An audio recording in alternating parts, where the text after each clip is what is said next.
अच्छा, श्री कृष्ण ने कहा है, ऐसा धोखा हमारे साथ होने का प्रारंभ होता है, भोगोगे तुम। शुरुआत वाणी के संयम। ये जो निकलता है ना भोगोगे, किसी की याद अगर बार बार ये अकाट्य होता तो समझ है। लेना क्योंकि कि उसके हृदय में भी किसी का भी हृदय, मान लो किसी भी जीव जंतु को आप उससे गहरा कोई और कष्ट दें और उसका हृदय आह भर जाए, तो वो आह वज्र की लीक है, तुम्हें भोगना पड़ेगा। वो आह किसी की ना लेना जिंदगी।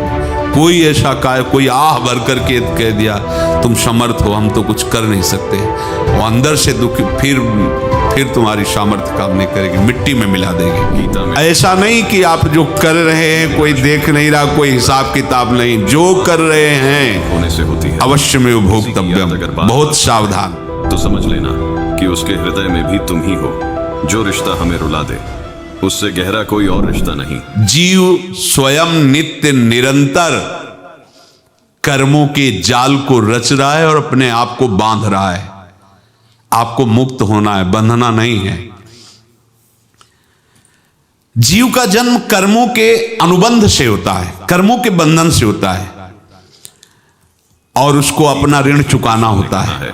जब भी विनाश कर्मानुबंध होता है, ये बहुत सूक्ष्म विषय है। होती है किसी की, जैसे आप जिस परिवार में जन्म लिए हैं, समझ लेना कि उसके हृदय तो उस परिवार के लोगों से आपका ऋण है, इसलिए उसी परिवार में आप आए हैं। और ऋणानुबंध उसको बिना चुकाए या बिना वसूल किए आप वहां से जाएंगे नहीं। आपको लेना है तो वसूल करना है, और देना है तो चुकाना है। ये पूर्व के जन्मों से निश्चित किया गया है।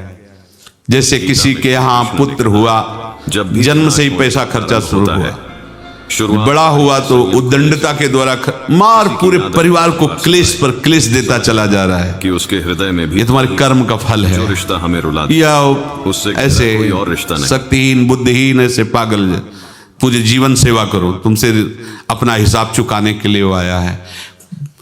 अब परिवार के जो सदस्य जुड़े आके, मतलब पत्नी आते ही पूरी हृदय में आनंद, परिवार में आनंद, और जीवन भर वो आनंद ही सुख देने के लिए उसका जन्म हुआ। वो अपना ऋणानुबंध मुक्त, और आते ही भयंकर क्लेश खड़ा कर दिया, बीच में दीवाल और झगड़ा वैसा, फिर अतरे दिन मारपीट शुरू, कलह अशांति, पूरा जीवन नर्क। हृदय में भी हिसाब करने आए। जो रिश्ता हमें रुला दे उससे गहरा। यहां ऋण चुकाए बिना कोई जा नहीं सकता, ऋण चुकाना पड़ेगा। किसी का ऋण वसूल करना है तो किसी को ऋण चुकाना है, दोनों काम करने होते हैं। अनेक जन्मों में अनेक लोगों के साथ हमने जो बर्ताव किए हैं, अच्छे या बुरे, वो होंगे। अब किसी आदमी को हम जानते नहीं, अचानक मिला, अचानक टक्कर लगा और मार पीट गाली गुप्ता सब कर दिया, चुपचाप सह लो। क्यों? ये आपका हिसाब है, की याद अगर बात पूर्व का हिसाब। हमारा उससे कोई द्वेष नहीं, कोई संकल्प नहीं, अचानक घटना घटी और हमसे द्वेष करने लगा, हमें पीटने लगा, हमें गालियां दे, ये हिसाब है, चुपचाप सह जाओ।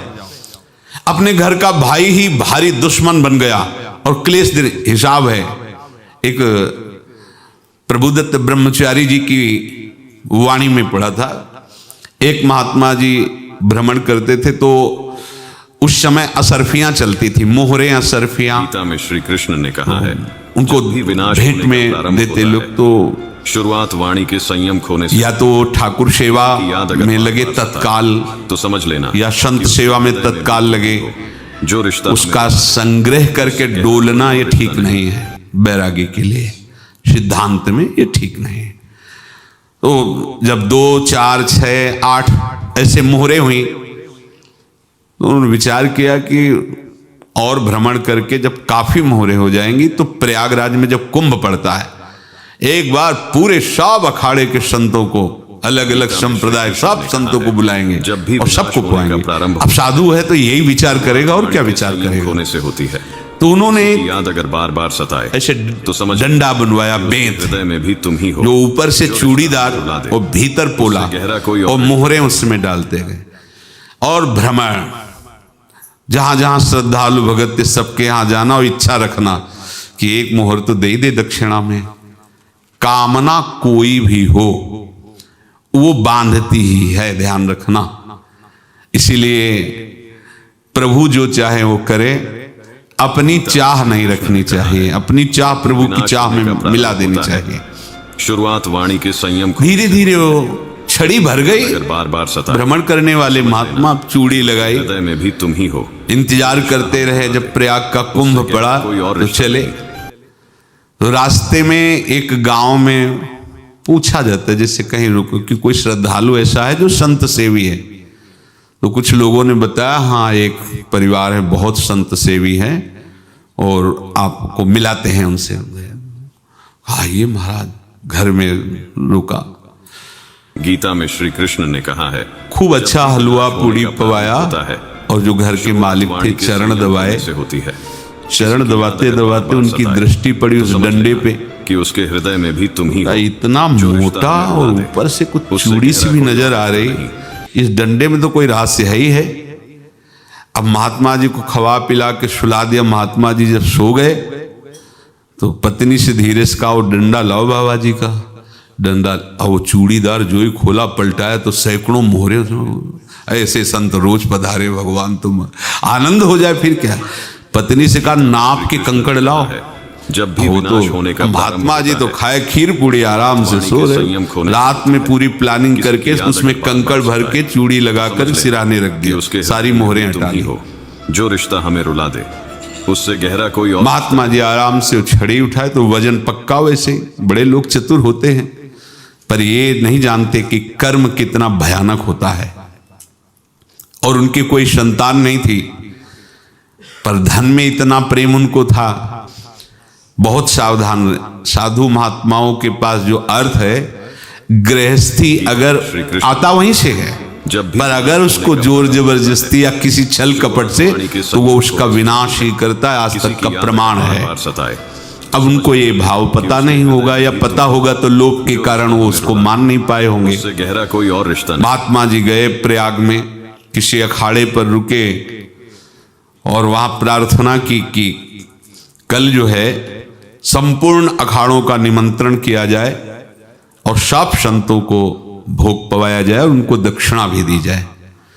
महंत ने सोचा कि बहुत बड़ा है तो उत्सव है, क्योंकि प्रयाग में कितने हजारों जब भी संत महात्मा सब होता है तो उनका महाराज वाणी के संयम खोने से बोरों इसमें चीनी और तीनों घी लगेगा, सब व्यवस्था। बोले आप समझ लेना कि उसके हृदय में भी एक एक हिसाब हम करेंगे, हमारे पास सब व्यवस्था है। उससे गहरा कोई और बोले कुछ तो पहले दे दो, वो इकट्ठे देंगे हम। उनको था कि अगर हम छड़ी खोला और दो चार मोहरे दी, किसी को पता लग गया तो गड़बड़ हो सकती। बोले हम भंडारे के समय आखिरी में सब कुछ आपको दे देंगे। ठीक है। वो अपने पास से पैसे लगाकर खूब जितना सामग्री सब लाए लाखों की और सब संतों को निमंत्रण कर दिया। शुरुआत वाणी संत जन से होती है। निमंत्रित हो गए, भंडारा बन रहा है। तब वहां के महंत है और उनका देखो भंडारा भी बन रहा है, संतों को निमंत्रण। अब आप अर्थ की व्यवस्था कीजिए, क्योंकि इतनी बड़ी हमारी सामर्थ्य नहीं थी जितना हमने किसी तरह हमने व्यवस्था की। अब मुझे अर्थ चाहिए, तभी आगे की व्यवस्था बढ़ेगी। संतों को दक्षिणा देंगे और जिनसे अर्थ लिया उनको दे। देखो रसोई बन गई है सब।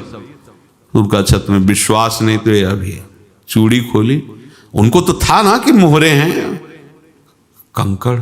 गीता में श्री कृष्ण ने तो कहा जिसे है, जब कितना उनको सदमा लगा होगा। हजारों संतों का निमंत्रण, रसोई बन, और संत हो के छल कपट। अगर बार बार सताए तो उनका महाराज आपने तो हमारा नाश कर दिया। हृदय में भी तुम ही जो महंत थे, जो रिश्ता हमें अब बताओ रसोई बन गई, संत निमंत्रित हो गए और आप ये कंकड़ दिखा रहे हैं हमको। आपने तो हमें बर्बाद कर दिया। हमारी इतनी सामर्थ्य नहीं थी, आप पहले बता देते। संत होकर ऐसा छल कपट। अब वो बोले तो क्या बोले, क्योंकि उनको पता था कि मोहरे हैं इसमें। अंदर से उनका चिंतन गया उसी सेठ के पास।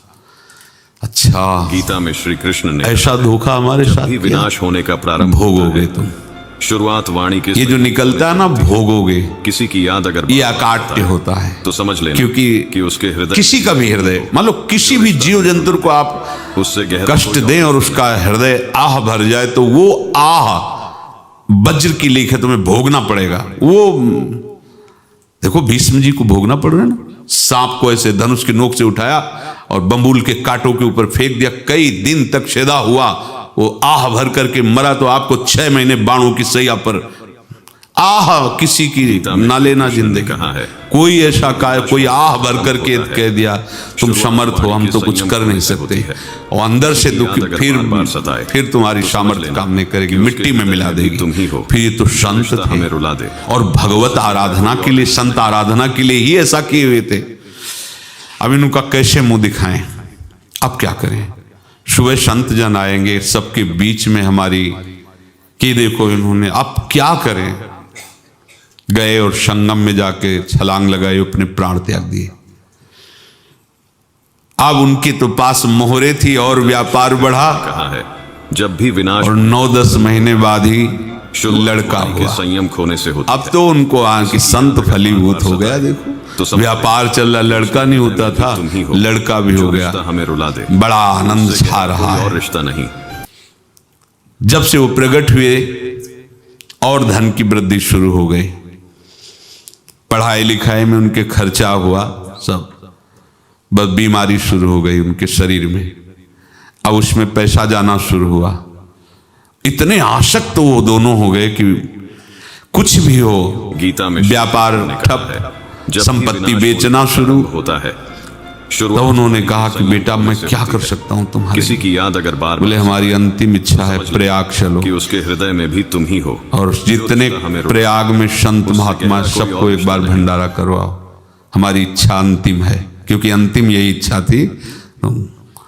बोले अब ज्यादा संपत्ति तो नहीं रह गई, तो बोले घर बेच दो, मेरे लिए ही तो है, बेच दो। मुझे लगता मैं बचूंगा नहीं, पर मेरी अंतिम इच्छा पूर्ण कर दो। घर बेच दिया, जेवर बेच दी। वहां गए, जब संत सेवा की तो बोले मुझे संगम तक ले चलो। आरंभ होता है, संगम तक ले गए और बोले समझे खोने से होती है। तुम चुराए थे और हमने उसको छीना है, कुछ नहीं रह गया। तुम ही हो, तेरे पास कुछ, अब केवल ममता और आसक्ति में जलकर मर और नरक प्राप्त कर। मैं वही महात्मा हूं जिसकी तूने मोहरे ली थी, शरीर छोड़ दिया। महात्मा को जन्म लेना पड़ा और इनको दुर्गति भोगनी पड़ी। ऋणानुबंध होश में, ऐसा नहीं कि आप जो कर रहे हैं कोई देख नहीं रहा, कोई हिसाब किताब नहीं, जो कर रहे हैं गीता में अवश्य में भोक्तव्यम, बहुत सावधान का प्रारंभ होता है। अनेक जन्मों में अनेक लोगों से जो कुछ लिया दिया है, सताए तो समझ लेना, इस लेने देने को मिटा देने के बाद ही तुम मुक्त हो गए। उससे गहरा कोई, इसीलिए एक उपाय है, लेना न देना, मगन रहना। क्या? मालिक को समर्पित हो जाओ, मालिक को अपना माना हुआ समर्पित कर दो, खत्म। अहम त्वाम स्वरूपापेभ्यो मोक्षयिष्यामि, सब खत्म। आगे पीछे लेना देना सब खत्म। एकादश स्कंद में भगवान श्री कृष्णचंद्र जी ने कहा, जो मेरे चरणों का आश्रय लेकर मेरा भक्त मेरा भक्ति करता है, उसके पितृ ऋण, मातृ ऋण, देव ऋण, ऋषि ऋण, सब ऋणों से मैं मुक्त कर देता। बस यही एक उपाय है। तो समझ लेना कि उसके हृदय में भी तुम ही हो। जो इसके बंद करने का उपाय गहरा कोई और रिश्ता नहीं भक्तों के लिए है, वो यही है, भगवान की शरण में होकर अपना माना हुआ पूरा भगवान के अर्पित कर दो। अर्पित करने का तात्पर्य उसमें आम हटा दो। तो दियम वस्तु गोविंदम तुभ्यमेव समर्पये। जिनसे तुमने सेवा करवाई है उनकी सेवा करनी पड़ेगी, जिनसे तुमने जो कुछ लिया है उनको देना पड़ेगा। जब भी विनाश होने का, ये लेने देने का व्यापार जब तक समाप्त नहीं होगा तब तक तुम्हारा जन्म मरण चलता रहेगा। अगर बार बार सताए तो समझ। अब आपको यहां समझना है, यदि आपसे किसी ने पैसे लिए बेईमानी करके नहीं दे रहा है, उससे तो आप उसको गाली मत दीजिए। आपने बेईमानी की थी इसलिए आपकी बेईमानी हुई है, ले गया, कोई बात नहीं है, बंधन से मुक्त हुए। जो बोझा था चला गया, उसको ऐसा ना देखे कि ये बेईमान हमारे रुपए मार लिए, अब जो कुछ होगा देखेंगे। अगर आप आगे नया कुछ करते हैं तो फिर आगे का हिसाब आपको भोगना पड़ेगा, ध्यान रखना। गीता में श्री ऐसा नहीं है जब भी आपको भोगना नहीं पड़ेगा, होता है।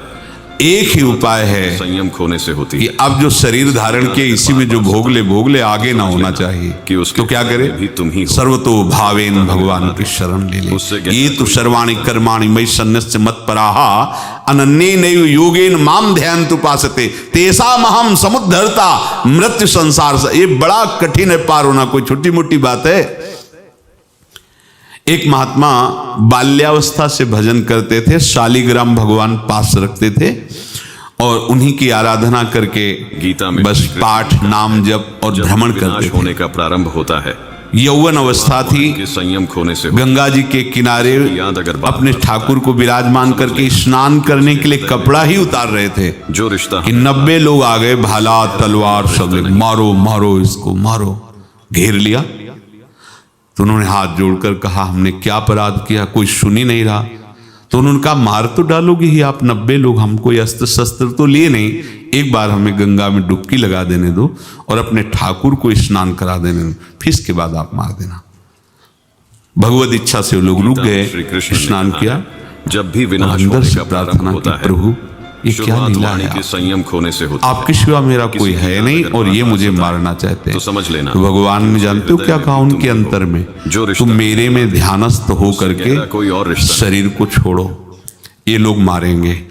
ये मेरे भजन का फल है कि तुम्हें 90 जन्म नहीं लेना पड़ेगा, एक ही जन्म में 90 मिलके, तुमने 90 हिंसा की थी पूर्व में, तो तुम्हें 90 बार जन्म लेना होता और एक एक करके मारते। ये मेरे भजन का प्रताप है कि एक बार में ही 90 का हिसाब हो जाएगा। गीता में श्री तुम आंख मूंदो, मेरे ध्यान में मगन रहो, मेरे प्रताप से तुम्हें कोई चोट नहीं होगी और स्वाभाविक मूर्छा अवस्था में प्राण तुम्हारे छूट जाए। ऐसा ही हुआ, तो समझ लेना ऐसा हुआ। कि उसके हृदय में भी तुम तो ये बात समझ लो हमें रुला कि ये जो कर्मानुबंध है, ऋणानुबंध है।